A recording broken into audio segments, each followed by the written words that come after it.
ابوذر رضی الله تعالی عنه روایت میکنه که پیغمبر در فصل شتا تیرما میگه وقتی تابستان بود میگه شتا زمستان بیرون برآمد در دستشان میگه یک غصن شاخچه شکستگی بودن که در تنه همون میگه پوری برگای خشک بود. بعد از او آوردن میگه پیش منو یک تا زدن میگه همه برگا ریخ. گو یا ابوذر ای ابوذر. گفتم لبیک یا رسول الله. لبیک پیغمبر خدا. گو بنده مسلمان هر وقتا میخیزن نمازش میخوانه نمازش خالص لله میخوانه رفته با جماعت میخوانه خزانه را ریختن شدیدی در دستی منها اینمی خیل گناهش میریزه. چه خیلی که در تیرما میریزن انمی درختا را برگشت ما نمیدونیم این ساعتا قسم به خدا گناه ریخته است. گناه ریخته رفته است. صاحب منبع العلوم عمر سربازی هم گفت است کو من در رمضان ایزا میکشم که حاجت خانه دارم. گفتن چوه حضرت ایزا میکشی؟ گفته بند 1000 ما هوی کنم مقصد تارت شکنم. گفته چی با آخی؟ گفته در یک ماه رمضان این زمین از ملائکه میخیل پر رای که من ایزا میکشم برای تارت شکستن. اولیاء ها چشمی دل داشتیم. این زمین پوری ملائکه قسم به خدا ما نمیبینیم. ما چشم ملائکه بین نداریم آخی. ما چشم ملائکه بین داشتگی باشیم قسم به خدا این زمین یگان وجبش خالی نیست. در یک ماه رمضان خبرهای ما را آسمان میبرن شاهدی میتیم. ابو دردا روایت کردگی بود است که هر کسی طهارت میکنه طهارتش خوب کنه بعد از او به سوی نماز بیاید قدماش نبرداشته قدمی راست شه خدا حسنات می نویسه. هر حسنات پیغمبر گو بین زمین و آسمان درجه داره. قدم چپش می برداره ولی نزده خدا گناهاش می گذره حتی به خودش نزدیکش میکنه به عبادتش نزدیک میکنه جماعت قدی نماز ادا میکنه گناهاش می بخشه. فإن أتى المسجد هر کسی مسجد می بیا و قد صلوا بعضان اگر یکی از نمازاش هم در مسجد خانه و دیگراش هر جا در خانه ما ادرک و اتم ما بقیه اگر به آن شرط نمازاش تار در مسجد خانه یک چه اینجا خانه و یک چه در بازار خانه یک چه خانهش نه با اینش همین خلم خانه همین اجرم صاحب میشده همین اجرم میگرفته. زیرا این که هر کسی مسجد میبیان نماز خانه هر کسی مسجد میبیان نماز خانه در یک روایت دیگر گفت ای نماز خواندن رسول اکرم تحیه مسجد گفتیم آمده گفتن نماز خانه نمازاتون هم تار با جماعت خانه گفتم ثوابم در میابه. این گناه ها رو میریزونده. روایت ابن حبان بود ای ابو هریره رضی الله تعالی عنه جناب پیغمبر فرمودند من حين يخرج احدكم من منزله الى المسجد زمانی که هر یکی شما از خانه‌تان میبرای به سوی مسجد میبیایی در هر یک قدم شما حسنات نویسانده میشود در هر یک قدم شما گناهاتان میسوزند تا بازگشتنتان گناهاتان سوختن میگیرد. من این حالتی که ما در همه جا میشینیم ملائکه هست که گریان کردن آتش و نامه های اعمال سیاه ما رو در همه پرتاخته سیان که من سوز رسوا شوه زیرا اینا اهل مسجدن. در زمانی هارون الرشید قسم میخوره که به زنش طلاق قسم میخوره. هارون الرشید خلیفه عالم اسلام میگه زنش خیلی جنجال میشه میگه در همین زمان کجایی ده که من راهبر نباشم تا اگر همو جده شینی تو به من طلاق قسم میخوره. هارون الرشید دنیا در دستش بود همین فکر میکنه که یگان جای دنیا نیست که راهبر نباشه کجا برای میزن شد فرزنددار و همین فکر میکنه میگن یگانه آدم قاضی ابو یوسف ای کارو باید حل کنه. حضرت قاضی القضات بدیم شاگرد حضرت امام ابو حنیفه و میگن چیکار کنیم؟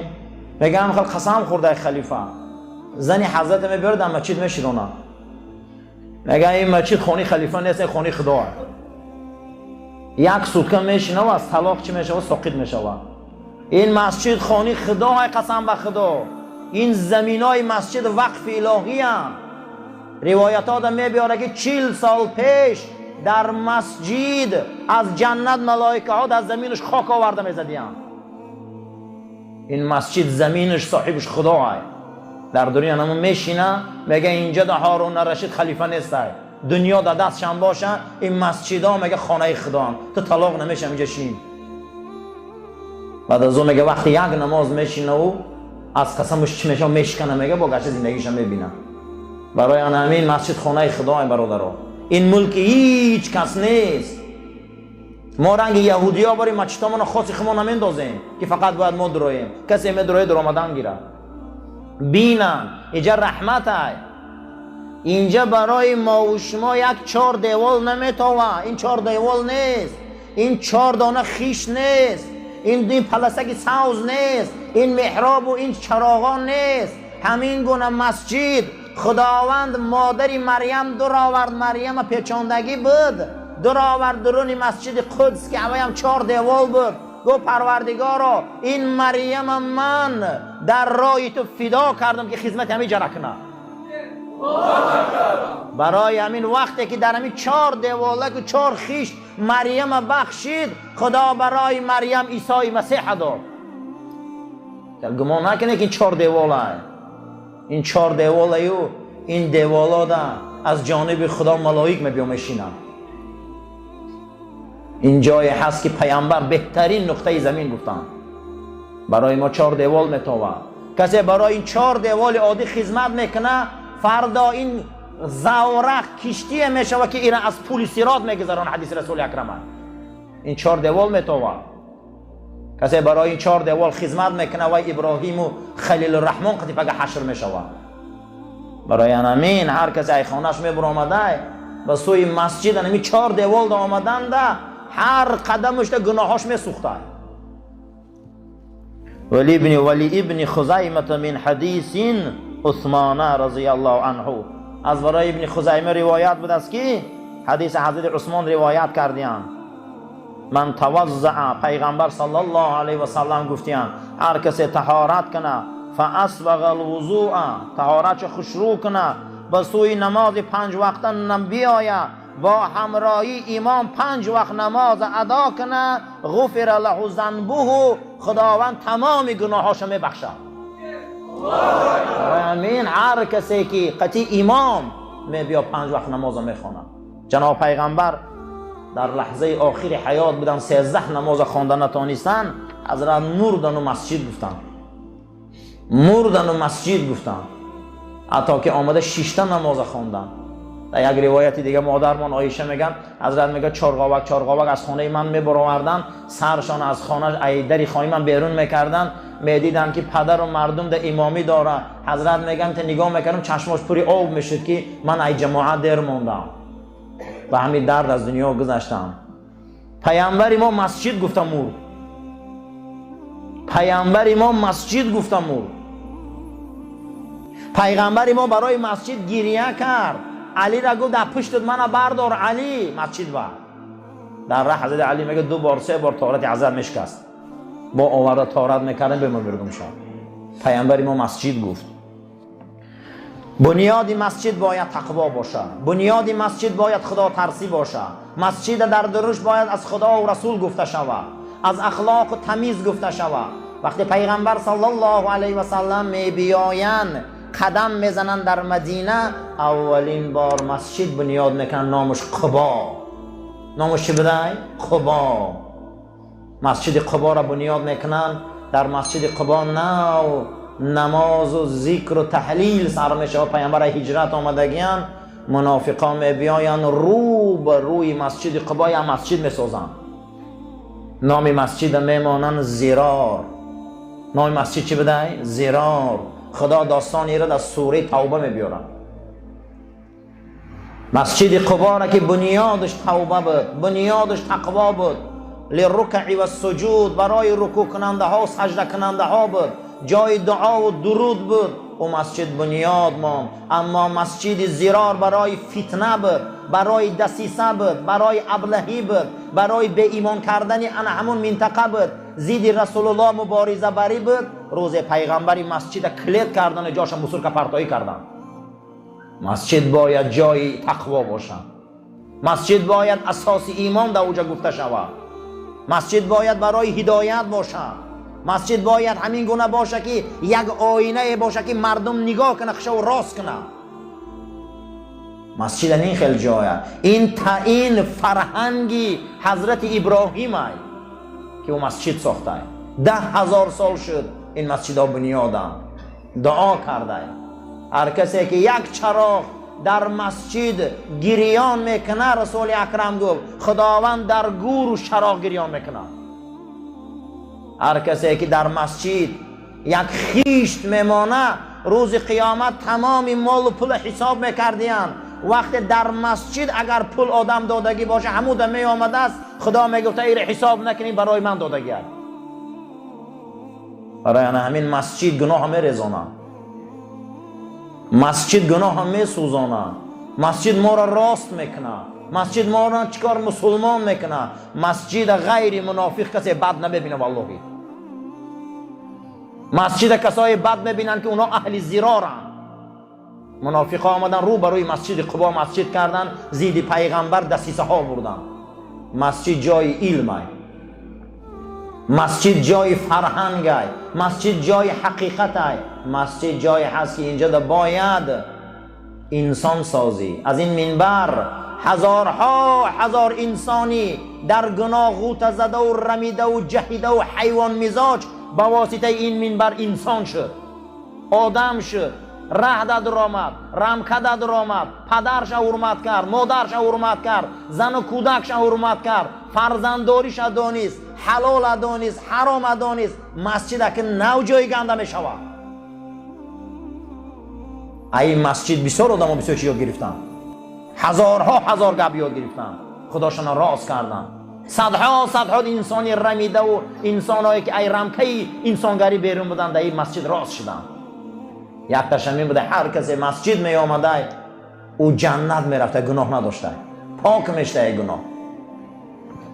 حدیث ابو هریره روایت کرده که رسول اکرم صلی الله علیه و سلم فرمودند صلات الرجل فی الجماعت، نماز مرد در جماعت چنان زیاتی و دوچند می شود از نمازی در خانش می خواندگی.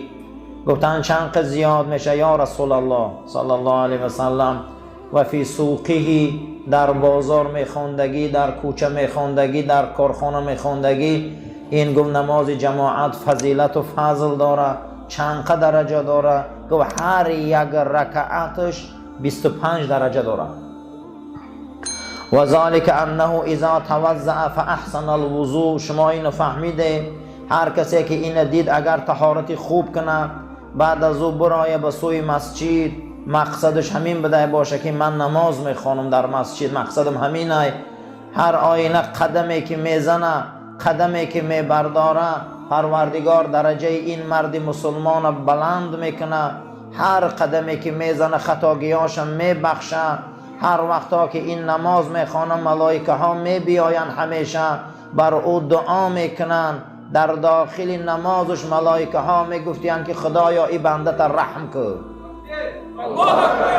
ملائکه ها میگفته هستن که پروردگار ای بنده تا رحم کن. و همیشه اگر این بنده منتظر نماز در مسجد شینه، ملائکه هم دعاها را دراز میکردین. هر کسی که منتظر نماز در مسجد میشینه که من نماز خوانم با جماعت، ملائکه ها با دعاهاشون دراز شدن میگرفتن که خدایا رحمش کن، خدایا مغفرتش کن. ملائکه ها معصومن، ملائکه ها گناه نمیکنن، نفس اونها قبوله. خشا به حال آدمی که برای جماعت غم میخورن. در یک روایت دیگر آمدگی بوده است که میگن اللهم اغفر له، خدایا این بنده تا مغفرت کن. بار پروردگار ای را به توبه رسان. مادامی که این بنده اگر مردم آزار نته بعد این نمازاش، آدمی خوب شوه، اهل هدایت شوه، درباره بیهودگی و بی‌معنیگی دیگر گپ نزنه، آدمی واقعی بعد این نمازهای جماعت شوه، این انسان دیگر گناه نداره. اما بعد این رو با همو کاراش سر کنه با گناه آمدن میگیره. ولی مسلم من حدیث ابن مسعود، امام مسلم حدیث ابن مسعود روایت کرده رضی الله تعالی عنه، جناب پیغمبر گفتیان که مگر خداوند در هر یک قدمی مسجد بیا ثواب می نویسن، درجهش در جنت بلند میکنه، گناهاش میسوزانه، گناه نداره دیگه. هر کسی که مسجد دوست میداره او فرزند ابراهیم خلیل الرحمن است، زیرا که کعبه را کی ساخت، بیت المقدس کی ساخت، دو تا قبله که برای موحدان کی ساخته داد، برای مسجد کی غم خورد، مسجد دروازه هاش کی کشاد. مسجد این فرهنگ هر مسلمان است، مسجد این اثبات توحید است، مسجد این اکادمی رسول اکرم است، مسجد این اونیورسیته رسول اکرم است. تمام علمای ما از مسجد برآمدند، تمام کلاسیکای ما از مسجد برآمدند.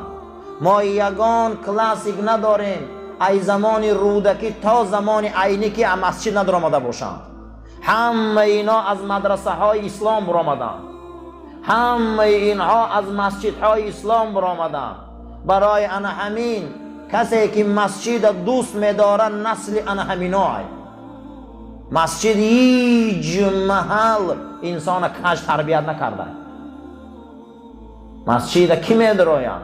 الا الخائفین. کیا مسجد می‌دراند؟ کسایی که از خدا می‌ترسند. کیا مسجد می‌بیایند؟ کسایی که از خدا پروا دارند. کیا مسجد می‌بیایند؟